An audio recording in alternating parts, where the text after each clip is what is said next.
के सबसे सभ्य और विकसित देश कहे जाने वाले अमेरिका में आज भी एक पहेली अनसुलझी है। अमेरिका के सभी वैज्ञानिक, प्रकृति के जानकार, यूएफओ से संबंधित जानकारी रखने वाले सभी हैरान हैं कि आखिर यह हिंदुओं का षड्यंत्र बना तो कैसे बना। इडाहो एयर नेशनल गार्ड का एक पायलट बिल मिलर 10 अगस्त को 1990 को अपनी नियमित प्रशिक्षण उड़ान पर था। अचानक उसने ओरेगन प्रांत की एक सूखी हुई झील की रेत पर कोई विचित्र आकृति देखी। यह आकृति लगभग 14 मील लंबी, चौड़ी और सतह में लगभग 3 इंच गहरे धसी हुई थी। बिल मिलर चौंका क्योंकि लगभग 30 मिनट पहले ही उसने इस मार्ग से उड़ान भरी थी। तब उसे ऐसी कोई आकृति नहीं दिखाई दी थी। उसके अलावा कई अन्य पायलट भी इस मार्ग से लगातार उड़ान भरते थे। उन्होंने भी कभी इस विशाल आकृति के निर्माण की प्रतिक्रिया अथवा इसे बनाने वालों को कभी नहीं देखा था।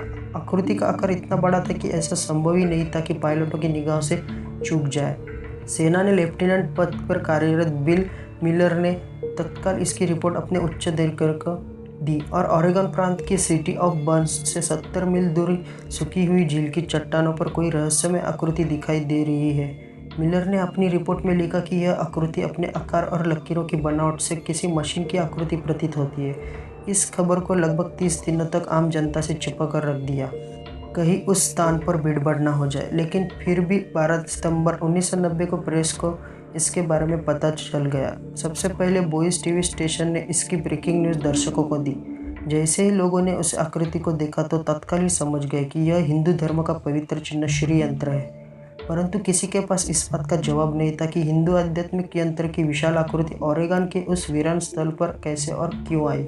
14 सितंबर को अमेरिका एसोसिएटेड प्रेस तथा ओरेगन की बैंड बुलेटिन ने भी प्रमुखता से दिखाया और इस पर चर्चाएं होने लगी। समाचार पत्रों ने शहर के विख्यात वास्तुविदों एवं इंजीनियरों से संपर्क किया तो उन्होंने भी इस आकृति पर जबरदस्त आश्चर्य व्यक्त करते हुए कि इतनी बड़ी आकृति को बनाने के लिए यदि जमीन का सिर्फ सर्वे भी किया जाए तब भी कम से कम $1 लाख का खर्चा आएगा। षड्यंत्र की बेहद जटिल संरचना और उसकी कठिन डिजाइन को देखते हुए जब इसे सादे कागज पर बनाना ही मुश्किल होता है तो सूखी झील में आधे मील की लंबाई चौड़ाई में जमीन पर इस डिजाइन को बनाना तो बेहद ही मुश्किल और लंबा काम है।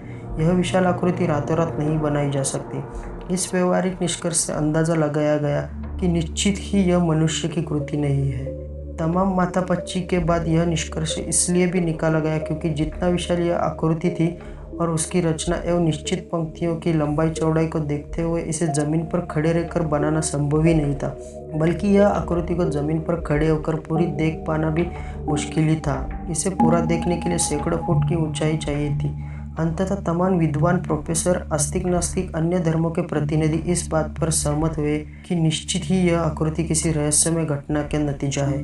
फिर भी वैज्ञानिकों की शंका दूर नहीं हुई तो यूएफओ पर रिसर्च करने वाले 2 वैज्ञानिक डॉन न्यूमैन और एलन डेकर ने 15 सितंबर को इस आकृति वाले स्थान का दौरा किया और अपनी रिपोर्ट में लिखा कि इस आकृति के आसपास उन्हें किसी मशीन अथवा टायरों के निशान आदि दिखाई नहीं दिए, बल्कि उनकी खुद की बड़ी स्टेशन वैगन के पहियों के निशान उन चट्टानों और रेत पर तुरंत आ गए थे।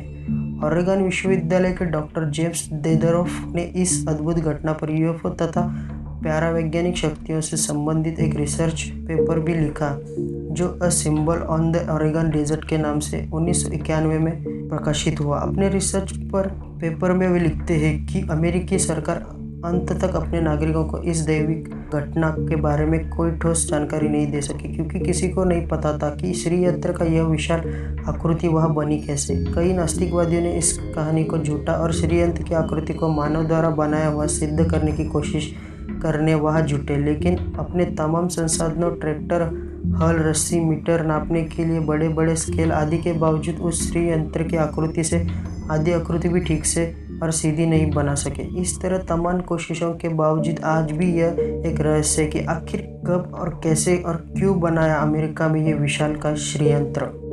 अगर आपको मेरा वीडियो पसंद आया तो प्लीज़ इसे लाइक कीजिए और आप इस चैनल पर नए हो तो इसे सब्सक्राइब करना मत भूलिए क्योंकि जब जब मैं ऐसी मज़ेदार वीडियो डालता रहूँगा आपको अपडेट मिलते रहेंगे। मेरा नाम है अक्षय, फिर मिलते हैं अगले एपिसोड में।